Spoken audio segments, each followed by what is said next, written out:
الله الحمد لله نحمده ونستعينه ونستغفره ونؤمن به ونتوكل عليه ونعوذ بالله من شرور أنفسنا ومن سيئات أعمالنا من يهده الله فلا مضل له ومن يضلله فلا هادي له ونشهد أن لا إله إلا الله وحده لا شريك له ونشهد أن سيدنا وحبيبنا ونبينا ومولانا محمدا صلى الله عليه وسلم عبده ورسوله أما بعد فأعوذ بالله من الشيطان الرجيم بسم الله الرحمن الرحيم وذكر فإن الذكرى تنفع المؤمنين وقال الله عز وجل وأنتم الأعلون إن كنتم مؤمنين صدق اللہ العظیم۔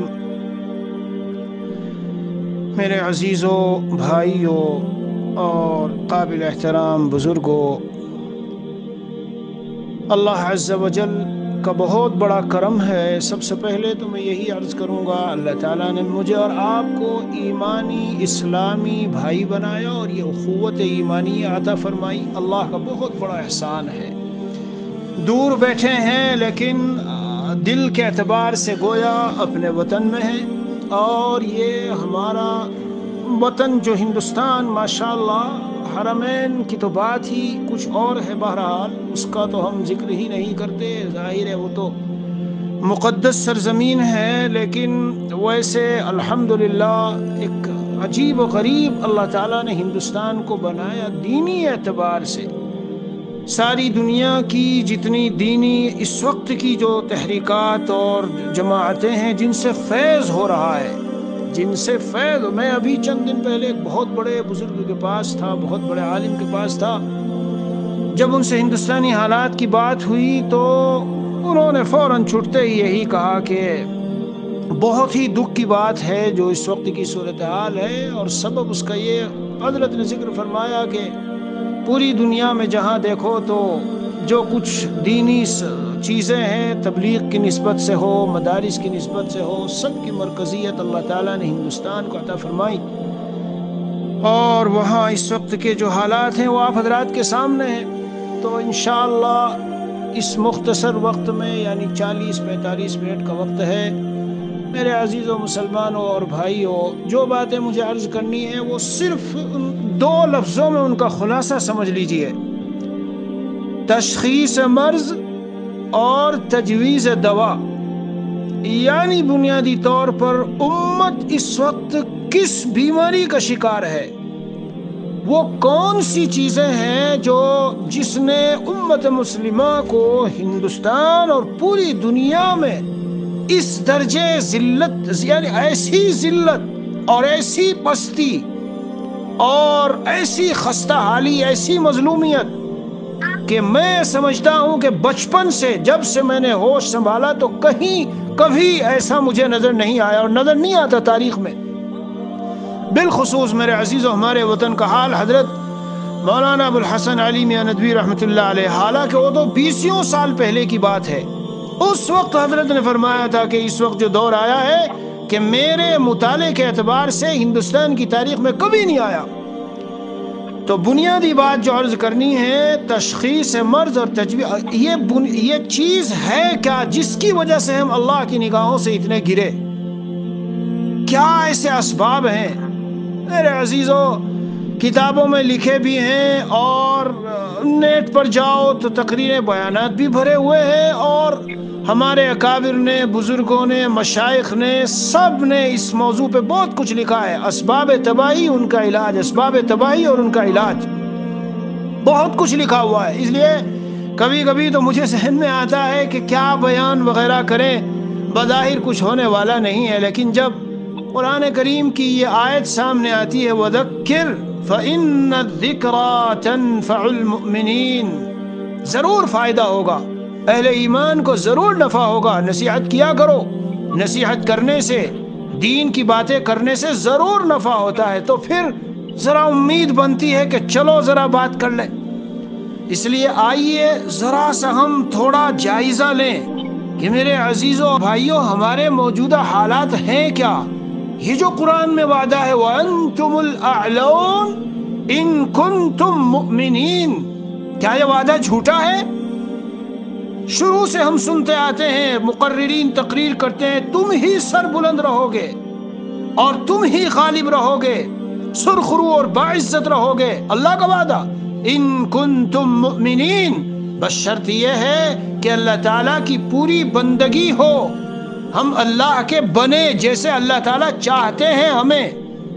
سب سے پہلی صفت اللہ تعالیٰ کے وعدوں پہ ہمیں یقین ہو۔ میرے عزیزو، آج ہمارے یقین کی جو حالت ہے وہ ایسی ناگفتگی ہے کہ ایک کان سے سننا اور دوسرے سے نکالنا۔ حضرت شیخ الحدیث مولانا زکریا رحمت اللہ علیہ تو لکھتے ہیں کہ ہماری حالت اتنی خستہ اور اتنی خراب ہو گئی اس بارے میں، حیرت فرماتے ہیں کہ حیرت یہ ہے، ایک معمولی ڈاکٹر، معمولی طبیب اور ڈاکٹر کسی بیمار کو یہ کہہ دے کہ تجھے فلاں چیز سے نقصان ہوگا، قریب نہیں جائے گا۔ ایک کافر ڈاکٹر اعلان کر دے کہ آج کل فلاں چیزیں کھاؤ گے، تو ایک مثال سے سمجھا رہا ہوں، تو کورونا بیماری میں پکڑے جاؤ گے، کورونا میں پھنس جاؤ گے، ذرا قریب جاؤ گے اور خلط ملط ہوگے لوگوں سے تو یہ بیماری پکڑ لے گی، تو قریب نہیں جائیں گے۔ حضرت شیخ الحدیث مولانا زکریا رحمت اللہ نے لکھا ہے، ایک بھنگی یہ کہہ دے کہ اس گلی میں بہت بڑا کالا سانپ ہے، تو اچھے بہادروں کی جرات نہ ہو کہ اس گلی میں چلے جائیں۔ ایک جاہل گاؤں کا آدمی یہ کہہ دے کہ سڑک پر شیر بیٹھا ہے، تو اس طرف کا راستہ چلنے کی ہمت نہ ہو۔ یعنی یقین ان لوگوں کی باتوں پر تو اتنا، لیکن اللہ عز و جل کا پاک اور سچا رسول، وہ شفیق اور حکیم مربی جس کو ہر وقت امت کی بہبود کی فکر ہے، اور نبی اکرم صلی اللہ علیہ وسلم کو اس کا غم کھایا جاتا تھا کہ کون سی چیزیں میں امت کے لیے کو بتا دوں، امت کے لیے چھوڑ دوں جو ان کو نفع دے، اور کون سی چیزوں سے امت کو نقصان پہنچے۔ میرے عزیزوں، سب کچھ بتا گئی، سب کچھ بتا دیا، سارا واضح کر دیا۔ قرآن کریم میں اللہ عز و جل نے سود کے لینے والے کو اپنی طرف سے اعلان جنگ کا حکم سنایا، اور حدیث قدسی میں اللہ والوں کی مخالفت اور دشمنی کو اپنے ساتھ جنگ بتایا، سودی معاملات کرنے والوں پر لعنت، شراب کے بارے میں لعنت۔ غرض یہ کہ بہت سے ایسے معاملات جن کے بارے میں قرآن کریم میں خوب وضاحت سے اعلان کیا گیا، آج ہماری زندگیوں میں میرے بھائیوں کس طرح رچے بسے ہیں۔ ہمیں اپنے اور اپنی اولاد کے ایمان اور اپنے اولاد کی زندگی میں اسلامی تعلیمات باقی رہے، قرآن باقی رہے۔ میرے عزیزو، اس کا کتنا اہتمام ہے، غور کرو۔ اللہ تعالیٰ کو پانے کے لیے اور اللہ کے ہاں سرخرو ہونے کے لیے سب سے پہلی چیز دین کا علم ہے۔ جب ہمارے پاس، ہمارے بچوں کے پاس دین کا علم نہیں، شریعت کا علم نہیں، اللہ کی مرضیات و نامرضیات کا علم نہیں، ہم نے اپنے لیے، اپنے خاندانوں کے لیے سارا انتظام کیا، کھانے کا، پینے کا، مکان کا، ساری چیزوں کا، لیکن اگر انتظام نہیں ہے تو اللہ تعالیٰ کے دین کے سکھانے کا نتیجہ یہ اسکولوں کالجوں میں جا کر آج جو رپورٹیں ملتی ہے اور جو کچھ سننے کو ملتا ہے، جس طرح ان کے ایمان اور یقین کا سودا، اور اندر ان میں دہریت اور بے دینیت اور ارتداد، ایتھیسٹ یعنی ایتھیزم مطلب دہریہ، کسی کو نہیں مانتا، کتنے ایسے سنے جاتے ہیں میرے عزیز، اور روزانہ کے واقعات ہیں۔ امت کا جو بنیادی مرض ہے اللہ تعالیٰ کی ذات و صفات پر یقین اور اعتماد، نبی اکرم صلی اللہ علیہ وسلم کی تعلیمات، آپ علیہ الصلاۃ والسلام نے جو دین دیا اس دین کو سینے سے لگانا۔ میرے عزیزو، حضرات صحابہ کرام رضوان اللہ علیہ مجمعین تو پھٹے پرانے کپڑے والے تھے۔ جب ایک صحابی نے پوچھا کہ کیا ایک کپڑے میں نماز ہوتی ہے، تو دوسرے نے جواب دیا فینا احد عندہ ثوبان، ارے ہم میں کتنے ایسے صحابہ ہیں جن کے پاس دو کپڑے ہوں۔ آج ہمیں اللہ نے کیا نہیں دیا، کس قدر دولت دی، لیکن وہ اس زمانے میں اس خستہ حالی میں بظاہر جو عزت پائے، کیسی عزت، میں جہاں افریقہ میں بیٹھا ہوں یہاں کے جنگلات میں جب آئے تو اعلان کیا ایتھا الحشرات والسباع نحن اصحاب محمد صلی اللہ علیہ وسلم، اے یہاں کے درندوں اور کیڑے مکوڑوں اور شیر اور ہاتھیوں، اب یہاں سے اس جگہ کو چھوڑ دو، اصحاب محمد یہاں آئے ہیں، پڑاؤ ڈالیں گے۔ بھاگے جاتے تھے شیر اور ہاتھی اپنے بچوں کو لیے ہوئے، نکلے چلے جاتے تھے، دریاؤں کو عبور کیا۔ کس چیز سے؟ کیا فرق آیا ہے ہم میں اور ان میں؟ حضرت نبی اکرم صلی اللہ تعالی علیہ وسلم کا ارشاد ہے، بھائی ہمارے پاس سنانے کے لیے کچھ نہیں ہے، یہی ہے قرآن کریم کی آیتیں اور احادیث شریفہ، اسی میں ہمارا علاج ہے۔ اس بات کو دل میں بٹھا لیجئے۔ نبی اکرم صلی اللہ علیہ وسلم کا اتنا واضح ارشاد سناتا ہوں جو ہمیں آج کل کے حالات میں کیا حالات ہیں آپ سمجھتے ہوں گے میں کیوں یہ کہہ رہا ہوں؟ حالات مظلومیت، بے سہارا اور نا امیدی والی کیفیت، ظلم و ستم، اور یہ سمجھ لیجئے کہ نہ جان نہ مال نہ آبرو نہ عزت نہ دین نہ ایمان کوئی محفوظ نظر نہیں آتا۔ میرے عزیزوں اور بھائیوں، نبی اکرم صلی اللہ تعالی علیہ وسلم نے بڑی واضح اور صاف صاف اس سلسلے میں ہمیں سمجھایا۔ سنو میں روایت نقل کرتا ہوں، حضرت ابو الدرداء رضی اللہ عنہ سے روایت ہے اور حدیث قدسی ہے، قال ان اللہ تبارک و تعالی یقول انا اللہ لا الہ الا انا مالک الملوک وملک الملوک قلوب الملوک فی یدی۔ اگر پوری سب حدیثوں کی عبارتیں پڑھوں گا تو ٹائم زیادہ ہو جائے گا، اس لیے اختصار کے ساتھ عرض کرتا ہوں کہ خلاصہ کیا ہے۔ اللہ تبارک و تعالی فرماتے ہیں میں اللہ ہوں، میرے سوا کوئی معبود نہیں، بادشاہوں کا مالک ہوں اور بادشاہوں کا بادشاہ بھی ہوں، بادشاہوں کے دل میرے قبضے میں ہیں۔ میرے بھائیوں سن رہے ہو؟ ذرا یقین کے کانوں سے سنو، قوت یقین اور یہ سمجھ کر کے جو کچھ کہا جا رہا ہے وہ بالکل برحق ہے۔ اللہ تعالیٰ فرماتے ہیں حدیث قدسی میں اللہ ہوں، میرے سوا کوئی معبود نہیں، اللہ تعالیٰ کے سوا اس زمین و آسمان میں کوئی مدبر السماوات والارض نہیں، کوئی زمین و آسمان کے نظام کے چلانے والا نہیں، نہ اس کو کسی نے پیدا کیا اور نہ اس میں کسی کا تصرف اور قیامت تک نہیں ہوگا۔ میرے عزیزوں، ایک پتہ بھی کائنات کا، چھوٹی بڑی کوئی چیز اللہ تعالیٰ کی قدرت و تصرف کے بغیر نہیں ہلتی۔ آج کیا ہوا؟ ہمارے لیے اللہ کا تصرف اور قدرت نظر نہیں آ رہی ہے۔ دنیا جاؤ گھومو تو آپ کو پتہ چلے گا کتنی بڑی تعداد ارتداد ذہنی کا شکار۔ ارتداد ذہنی یعنی ذہنی طور پر دل میں ایمان یقین نہیں، مسلمان نام ہے، مسلمان گھر میں ہے جی، اور کھاتا پیتا مسلمان ہے، نکاح بیاہ شادی سب مسلمان میں ہے، لیکن دل میں کیوں کیا کہے؟ ارے یار کچھ سمجھ میں نہیں آتا۔ مسلمان اگر حق پر ہے اور مسلمانوں کا اللہ ہے تو کہاں ہے؟ کہیں مدد ہی نہیں آ رہی ہے۔ جہاں بھی دیکھو، دنیا کے جس ملک میں دیکھو، جدھر دیکھو مسلمان مظلوم، اور جو چاہتا ہے اٹھا کے پٹک دیتا ہے اور مار دیتا ہے۔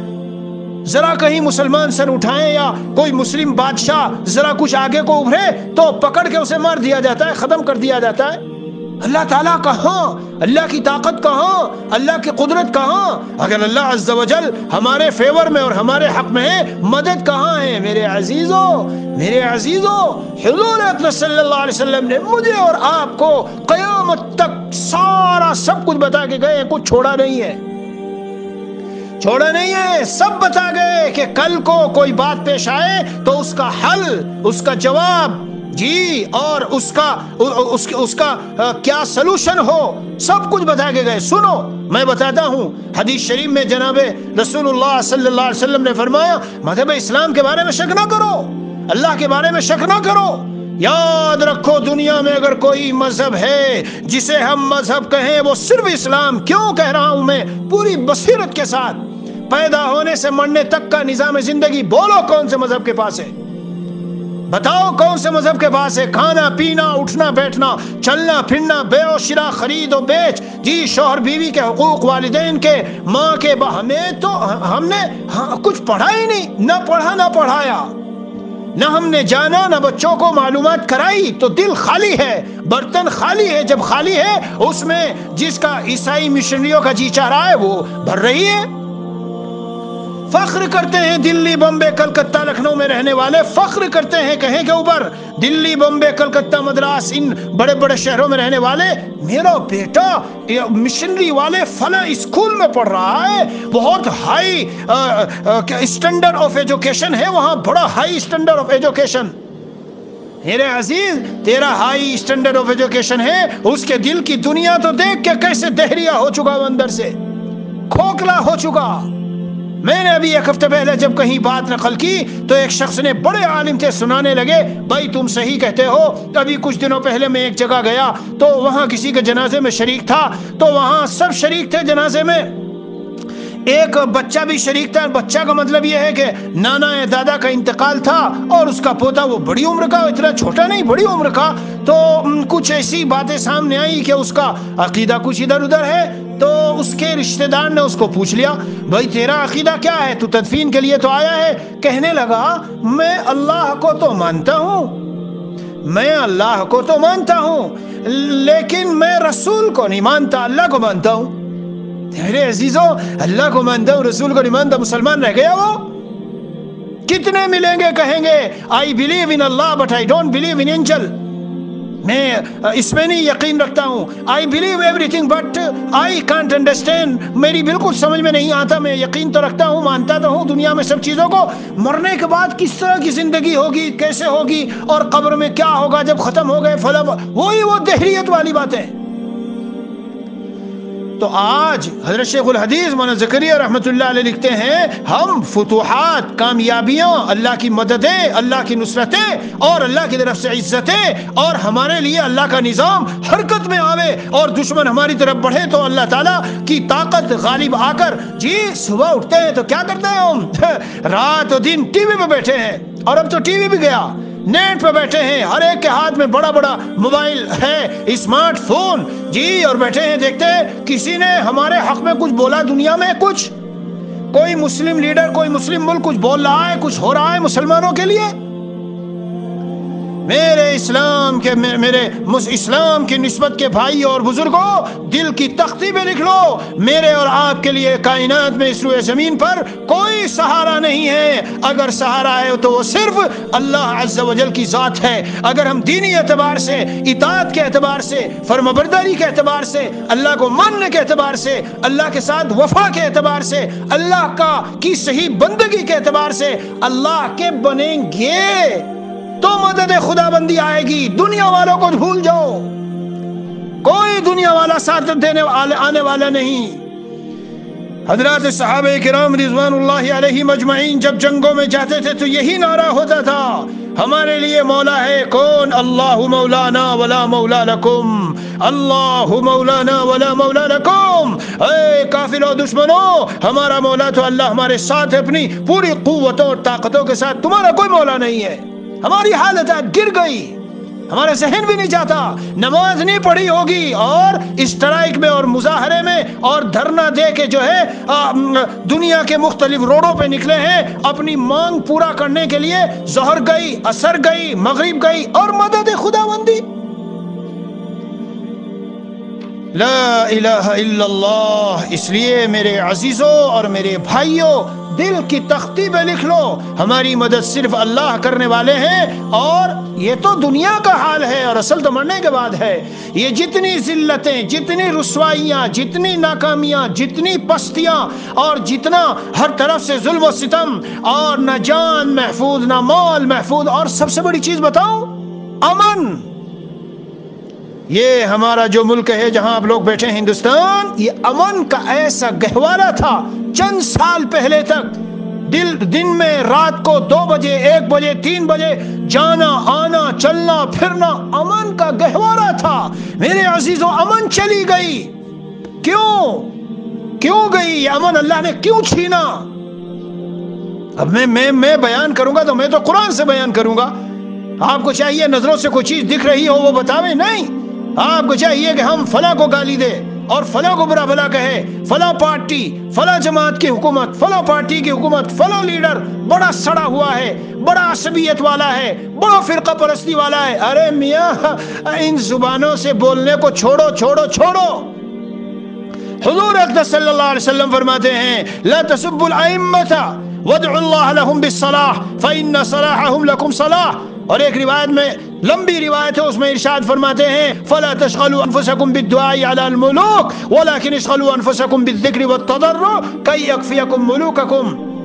اے میرے بندو، ان بادشاہوں کو اور سلاطین اور عمراء و حکام اور منسٹرز اور وزراء اور صدر اور وزیر اعظم اور وزیر اعلیٰ، ان کو گالی دینے میں، بھلا کہنے میں اور ان کو کوسنے میں اور ان کو گالیاں دینے میں اپنے اوقات کو ضائع نہ کرو، اپنے اوقات کو ضائع نہ کرو. میں اللہ ہوں اللہ، جو حدیث میں سنا رہا تھا، اللہ میں اللہ ہوں اور بادشاہوں کا مالک ہوں اور بادشاہوں کا بادشاہ بھی ہوں. سمجھے؟ بادشاہوں کے مالک بھی اللہ ہے. ان کے دلوں کو جکڑے ہوئے ہیں، جکڑے ہوئے ملوک، قلوب الملوک فی یدی اور بیدی، بادشاہوں کے دل میرے قبضے میں ہے. کیا ہوتا ہے یہ معمولی انسان، سر کے بالوں سے پیروں کے ناخن تک، اس کی کیا حیثیت ہے اللہ تعالیٰ کی مشیت کے خلاف، اللہ کی چاہت کے خلاف قدم سے اٹھا لے؟ سوچ بھی نہیں سکتے ہم. وما تشاءون الا ان یشاء اللہ. حدیث شریف میں ہے جب بندے میرے نیک ہوتے ہیں میں مہربان حاکم مسلط کرتا ہوں. جب بندے میری اطاعت کرتے ہیں، اسی حدیث شریف میں آگے ہے کہ کس کی بات نقل کر رہا ہوں؟ الصادق المصدوق صلی اللہ علیہ وسلم. میں کس کی بات نقل کر رہا ہوں، سنا رہا ہوں؟ ایسے سچے کہ جن کی سچائی میں دشمن بھی اور کافر بھی اور غیر بھی کوئی ایک چھوٹی بڑی بات جھوٹ ثابت نہیں کر سکے. لا الہ الا اللہ. فرماتے ہیں ان العباد اذا اطاعونی حولت قلوب ملوکہم علیہم بالرأفت والرحمہ. یہ میرے بندے میرا کہنا مانتے ہیں، میری اطاعت شعار ہوتے ہیں، میری فرمانبرداری کرتے ہیں، میرے حکموں کو پورا کرتے ہیں. نماز زندگی، مثلا سنو ایک چھوٹی سی مثال، نماز زندگی میں ہے نہیں. صبح ہی اٹھا، نہایا دھونا، ناشتہ کیا، ٹیموں کی ٹیم نکلی روڈ پر اور چلے اپنے کوٹ کچہری میں اور چلے مختلف علاقوں میں اپنے مطالبات منوانے کے لیے، مسلم امت کے لیے، مسلم قوم کے لیے اور مسلمانوں کے لیے مطالبات منوانے. ارے جن کے جو چلے ہو مطالبات منوانے، ایک بات تو بتاؤ، تم نے صبح ہی اٹھ کر اللہ کو راضی کر کے جس کے پاس جا رہے ہو مطالبات منوانے کے لیے، اس کا دل جس کے قبضے میں، اسے راضی کیا؟ اطاعت و فرمانبرداری کا نام نہیں. ظاہر سے، باطن سے، اوپر سے، نیچے سے، صورت سے، سیرت سے کہیں تک اسلام اور ایمان کا کوئی اثر اور نشان نظر نہیں آتا. تو اللہ کی مدد، امن، میں تو امن پہ بتا رہا تھا. وضرب الله مثلا قرية كانت آمنة مطمئنة يأتيها رزقها رغدا من كل مكان فكفرت بأنعم الله فأذاقها الله لباس الجوع والخوف. ایک قریے اور بستی کی مثال اللہ نے دی ہے. جب اللہ کی نعمتوں کو انہوں نے ٹھکرایا، اللہ تعالیٰ کی نعمتوں کو ٹھکرایا، تو اللہ تعالیٰ نے ان کو بھوک کا اور خوف کا لباس. یہ بدامنی معمولی چیز نہیں ہے. جو امن ہمارے ملک کا گیا اور پوری دنیا کا جا رہا ہے، یہ معمولی چیز نہیں ہے میرے عزیزوں. یہ اتنی بڑی چیز ہے، میں قرآن سے ثابت کرتا ہوں. وَإِذْ قَالَ إِبْرَاهِيمُ رَبِّ اجْعَلْ هَذَا الْبَلَدَ آمِنًا. پہلے امن ہے، پھر وَارْزُقْ أَهْلَهُ مِنَ الثَّمَرَاتِ، پھر اس کے بعد رزق کی بات ہے. وَضَرَبَ اللَّهُ مَثَلًا قَرْيَةً كانت آمنة مطمئنة يأتيها رزقها. ہائے ہائے، جس علاقے کا کیا ہے اس آیت میں کہ ایک مثال بستی کی دی جس کو جو مطمئن تھی اور امن میں تھی. سمجھ رہے ہو؟ امن اور پیس اور سکون کی زندگی یہ بہت بڑی نعمت ہے. اللہ چھین لیتے ہیں جب اس کے بندے اس کی نعمتوں کی ناقدری کرتے ہیں. سوال، حضرت ہم نے کون سی نعمتوں کی ناقدری کی؟ میرے عزیزوں، اگر اسے میں گنت کرانے لگ جاؤں تو یہ وقت گھنٹہ بھی گھنٹوں کے گھنٹے ختم ہو جائیں گے. ہم نے اللہ کی نعمتوں کی کیسی ناقدری کی؟ اللہ تعالیٰ نے مجھے اور آپ کو آنکھیں دی، ہم نے کہاں استعمال کی؟ زبان دی، کہاں استعمال کی؟ ننگی فلموں میں، لڑکے لڑکیوں کے عشق بازیوں میں اور غلط سلط حرکتوں میں. کان کہیں میں استعمال کیے، گانے، میوزک اور فحش اور عریانیت اور ننگے مناظر. اولاد ہمیں اللہ نے دی ہے، نعمتیں میں گنا رہا ہوں، نعمتیں. اولاد کا کیا مصرف تھا؟ اولاد کا مصرف یہ تھا میرے بیٹے اور بیٹی اللہ کی نعمت ہو تم میرے لیے. سب سے پہلے پیدا ہونے کے بعد اللہ کو پہچانو، اللہ کون ہے. ہم نے انہیں جھونک دیا اس میں، کہاں؟ کافروں کے اسکول و کالج اور کافروں کے ماحول میں. 3 سال اور 5 سال کا جب بچے کی دل کی تختی بالکل صاف ہے، اس پر کفریہ چیزیں رقم کی جا رہی اور ہمیں پرواہ نہیں ہے. 50 اسکولوں کی میں تو جب گھومتا ہوں، چونکہ میرا کام یہ ہے، گھومتا پھرتا ہوں رات دن. ابھی کتاب ایک لے کے بیٹھا، نئی کتاب آئی، اسکولوں کے اسکول، ایسی ایسی باتیں ہیں، ایسے اندر کے راز کہ کس طرح بچے دہری اور مرتد ہو رہے ہیں. یہ نعمتوں کی قدر اللہ نے مال دیا، بھائیوں سے لڑنے میں، کوٹ کچہری کے چکروں میں ختم کر دیا ہم نے. اللہ نے صحت دی، جوانی دی. کیا صحت و جوانی سے فائدہ پہنچایا اسلام کو؟ اللہ آپ نے مجھے قوت دی ہے، صحت دی ہے، 5-10 دن گھر پر رہوں گا اور کاروبار کروں گا، 20 دن تیرے دین کی سربلندی کے لیے گلی کوچے میں گھوموں گا اور پھروں گا. رات کو اٹھوں گا اور اللہ کے سامنے رہوں گا، مجھے صحت ہے بدن میں، ابھی قوت ہے، طاقت ہے، اللہ کے سامنے رو رو کے گڑ گڑا کے اللہ کو راضی کروں گا. سود کے نظام پہ اللہ نے جنگ کا اعلان کیا، ہمارا کیا حال ہے؟ بہرحال فکفرت بانعم اللہ، جب اللہ کی نعمتوں کی ناقدری. میں 2-3 سال پہلے سے کوئی سال ایسا نہیں جہاں مختلف بیانات میں اپنے وطن ہندوستان آنے کے بعد میں نے لوگوں کو یہ نہ کہا ہو، میں ایک چھوٹا سا آدمی ہوں لیکن کھلی آنکھوں جو چیز نظر آ رہی ہو، کھلی آنکھوں، جہاں بادل ہو تو کوئی کہہ دے کہ شاید بارش ہوگی، جہاں دھواں ہو تو کوئی کہہ دے کہ پیچھے آگ ہے. بس اس طرح میں نے کئی جگہوں میں بیانات میں کہا میرے عزیزوں، جس طرح ہماری نوجوان نسلوں میں بے دینی بڑھ رہی ہے. پچھلے سال بھی میں نے اپنے علاقے میں کہا یہ مسجد میں بوڑھے نظر آ رہے ہیں تو تالا تو مسجد میں تم نے لگا دیا، لگ گیا، بند کر دی مسجدیں. جوان کہاں ہیں؟ جوان وہ ٹی وی میں بیٹھے، وہ نیٹ پہ بیٹھے ہیں، ان کو کرکٹ کے میچ دیکھنے ہیں. یہ ساری میں کہتا تھا اندلس اور اسپین کی رودات اور وہاں کی صورتحال اس ملک میں اللہ نہ کرے کہ دوہرا دی جائے. سنبھل جاؤ، سنبھل جاؤ، سنبھل جاؤ. میرے مسلمان بھائیوں، ہم نہیں کہتے کسی کے خلاف تلواریں اٹھا لو اور بندوقیں اٹھا لو، ہم نہیں کہتے لوگوں کو برا بھلا کہہ لو، وزیر اعظم یہ ہے اور فلاں ایس. میں تو کہتا ہوں ان کے لیے بھی دعا کرو، ان کے حق میں بھی دعا کرو. پاسباں مل گئے کعبے کو صنم خانے سے، اللہ عز و جل کی قدرت سے کوئی بعید نہیں ہے. بڑے بڑے ظالم تاریخ میں ایسے ملے ہیں کہ جب وہ اسلام کے حامی بنے، اللہ نے کوئی بہانہ ایسا بنایا، ان کے دل میں جب اسلام آیا تو وہی پاسبان کعبہ بن گئے، وہی اسلام اور مسلمانوں کے سب سے بڑے حامی اور اسلام اور مسلمانوں کے لیے سب سے زیادہ بڑے کارنامے انجام دینے والے بن گئے. بددعا کی بے شک اجازت ہے، ہم منع نہیں کرتے. علی الظالمین علی الکافرین، اس طرح سے شخصی طور پر بددعا کے بجائے یہ کرو اللہ تعالیٰ ان کو ہدایت دے دے، اللہ تعالیٰ ان کے دل میں ایمان اور اسلام کا القاء کر دے. آثار دونوں طرح کے ہیں. ہے لیکن میرے بھائیوں، خالی اٹھے تو نیٹ دیکھا، سوئے تو نیٹ پہ خبریں پڑھی، کوئی بولا ہے ہمارے